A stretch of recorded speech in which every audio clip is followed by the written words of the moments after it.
tulong natin ay nasa pangalan ng Panginoon. Siya ang lumikha ng langit at lupa. Ating ipahayag ang ating mga kasalanan sa Diyos. Ang ating Diyos ay Diyos na mahabagin at mapagpatawad.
Mapalad ang tao na pinatawad na yaong kasalanan at nalimot na rin ang kanyang nagawang mga pagsalangsang.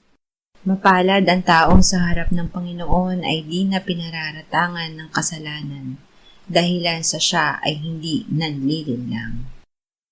Noong hindi ko pa naipahayag yaring kasalanan, sa buong maghapon ako'y nananangis sa matinding lumbay. Sa araw at gabi, bigat ng kamay mo ang nararamdaman. Ano pa't wala nang nalalabi akong lakas sa katawan. Hamog ang kaparis, dagling na tayo sa sikat ng araw. Ako ay lumapit sa iyong harapan at salay inamin. Ang aking nagawang mga pagsalansang di ko inilihim. Pinagpasyahan ko ang lahat ng ito sa iyo'y idaing at aking natamo ang iyong patawad sa sala kong angkin. Mga minamahal, sinasabi sa unang Juan, Kabanata 1, Talata 9, kung ipinapahayag natin ang ating mga kasalanan, maaasahan nating ipatatawad sa atin ng Diyos ang mga ito at lilinisin tayo sa lahat ng ating kasamaan sapagkat siya ay tapat at matuwid. Salamat sa iyo, O Diyos.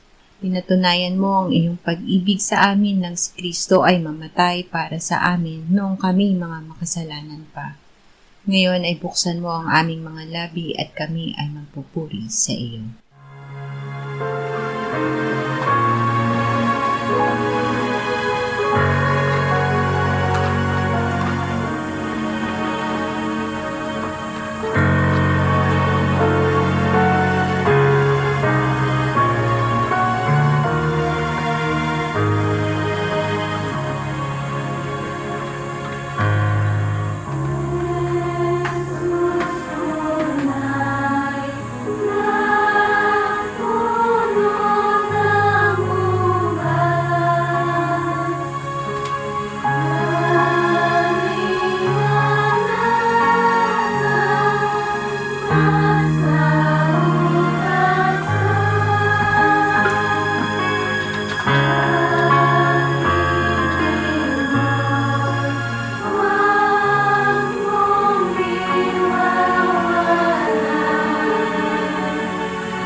Job 38:4-7 at 16.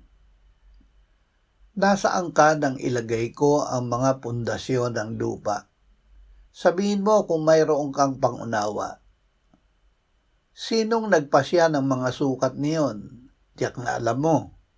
O sinong nag-unat ng panukat sa ibabaw nito? Sa ano nakabaon ang kanyang mga pundasyon? O sinong naglagay ng batong panulok niyon? Nang sama-samang umawit ang mga tala sa umaga at ang lahat ng mga anak ng Diyos ay nagsigawan sa tuwa. Nakapasok ka na ba sa mga bukal ng karagatan? O nakalakad ka ba sa mga landas ng kalaliman? Ang kadakilaan ng Diyos na lumikha. Ang ating Diyos ay walang hanggan. Hindi abot ng ating isip ang nasa kanyang isip. Sa gitna ng pagdurusa ni Job, hindi sumagot ang Diyos sa pamamagitan ng paliwanag sa kanyang problema, kundi sa pamamagitan ng pagpapahayag ng sarili niyang makapangyarihang paglikha ng sanglilikha. Ang ating buong buhay ay nasa kontrol ng Diyos. Kapag hindi natin nauunawaan ang nangyayari sa ating buhay, magtiwala tayo na alam ng Diyos ang kanyang plano para sa atin. Manalig tayo na siya ang makapangyarihang manglilikha na laging gumagawa para sa ating ikabubuti. Awit 18, 1, 2, 15 at 16. Iniibig kita o Panginoon, aking kalakasan. Ang Panginoon ay aking malaking bato at aking muog at tagapagligtas ko, aking Diyos, aking malaking bato na sa kanya'y nanganganlong ako, aking kalasag at siyang sungay ng aking kaligtasan, matibay na kuta ko. Nakita ang sa mga dagat na lagusan at ang mga saligan ng sanlibutan ay nahubaran sa iyong pagsaway o Panginoon, sa hihip ng hinga ng mga butas ng iyong ilong. Siya ay nakaabot mula sa itaas, kinuha niya ako, mula sa maraming tubig ay sinagip niya ako. Ang Diyos ay ating kanlungan. Tinutugon ng Diyos ang ating mga daing sa oras ng panganib. Hindi siya malayo. Kasama natin siyang lagi. Hindi niya tayo iniiwan o pinababayaan. Tayo ay lagi niyang tinutulungan at inililigtas sa kapahamakan. Hindi siya nabibigo sa paggawa nito dahil siya ay pinakamakapangyarihan. Walang hadlang na makapananaig sa pag-abot sa atin ng Diyos ng kanyang ginagawang pagsaklolo. Huwag tayong mag-atubiling dumaing sa Diyos sa oras ng pangangailangan. Isa-isip at isa-puso na ang Diyos ay ating bato, muog at kalasag laban sa anumang banta ng kasamaan o kamatayan. Roma 10:8-11 at 13. Ang salita ay malapit sa iyo, nasa iyong bibig at sa iyong puso. Ito ay ang salita ng pananampalataya na aming ipinangangaral. Sapagkat kung ipahahayag mo sa pamamagitan ng iyong bibig si Jesus na Panginoon, at sasampalataya ka sa iyong puso na binuhay siyang muli ng Diyos mula sa mga patay, ay maliligtas ka. Sapagkat sa puso ang tao'y nananampalataya kaya't itinuturing na ganap, at sa pamamagitan ng bibig ay nagpapahayag kaya't naliligtas. Sapagkat sinasabi ng kasulatan, ang bawat sumasampalataya sa Kanya ay hindi malalagay sa kahihiyan. Sapagkat ang lahat ng tumatawag sa pangalan ng Panginoon ay maliligtas. Kaligtasan sa pamamagitan ng pananampalataya. Ang kapangyarihan ng Diyos na lumikha at magligtas ay makakamtan natin sa pamamagitan ng pananampalataya kay Kristo. Hindi natin kailangang umakit sa langit o bumaba sa kailaliman upang matagpuan ang Diyos. Ang kanyang salita ay malapit sa atin. Ang kaligtasan ay hindi bunga ng pagsisikap natin na sumunod sa kautusan, kundi ng pagtanggap natin sa natapos ng gawain ng pagliligtas ni Jesus. Lagi nating basahin at pakinggan ang salita ni Kristo upang manatili tayo sa pananampalataya. Ipahayag natin ang ating pananampalataya sa iba dahil ito ang paraan upang sila ay maligtas din. Mateo 14:28-31. Sumagot si Pedro kay Jesus at nagsabi, Panginoon, kung ikaw iyan, ipag-utos mo sa akin na lumapit sa iyo sa ibabaw ng tubig. Sinabi niya, halika. Kaya't bumaba si Pedro sa bangka at lumakad sa ibabaw ng tubig patungo kay Jesus. Ngunit nang mapansin niya ang hangin, natakot siya, at nang siya'y papalubog na ay sumigaw siya, Panginoon, iligtas mo ako. Inabot kaagad ni Jesus ang kamay niya at hinawakan siya na sinasabi sa kanya, O ikaw na maliit ang pananampalataya, bakit ka nag-aalinlangan? Nangingibabaw sa pananampalataya. Ang ating pananampalataya kay Jesus ay nagbibigay sa atin ng kanyang kapangyarihan na mangibabaw sa panganib. Gaya ni Pedro, madalas tayong magsimula sa pananampalataya, ngunit madaling madala ng hangin at alon ng buhay.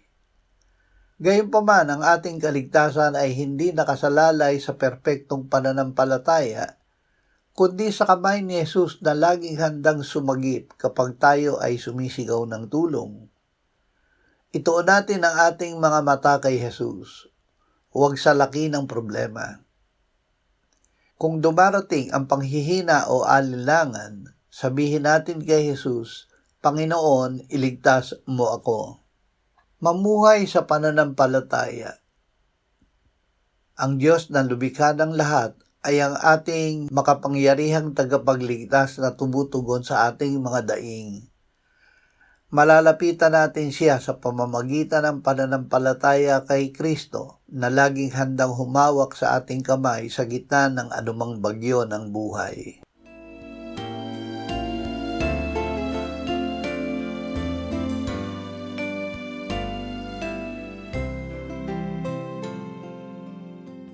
Manalangin tayo. Panginoong Hesus, sinabi mo, malibang kainin ninyo ang laman ng anak ng tao at inumin ang kanyang dugo, kayo ay walang buhay sa inyo. Ang sino mang kumakain ng aking laman at umiinom ng aking dugo ay may buhay na walang hanggan, at akin siyang muling bubuhayin sa huling araw. Sapagkat ang aking laman ay tunay na pagkain, at ang aking dugo ay tunay na inumin. Siya na kumakain ng aking laman at umiinom ng aking dugo ay nananahan sa akin at ako sa kanya. Kung paanong buhay ang Ama na nagsugo sa akin at ako ay nabubuhay sa pamamagitan ng Ama, gayon din siya na kumakain sa akin. Siya man ay mabubuhay sa pamamagitan ko. Panginoong Hesus, aming tagapagligtas, tinatanggap ka namin sa oras na ito bilang aming tinapay ng buhay.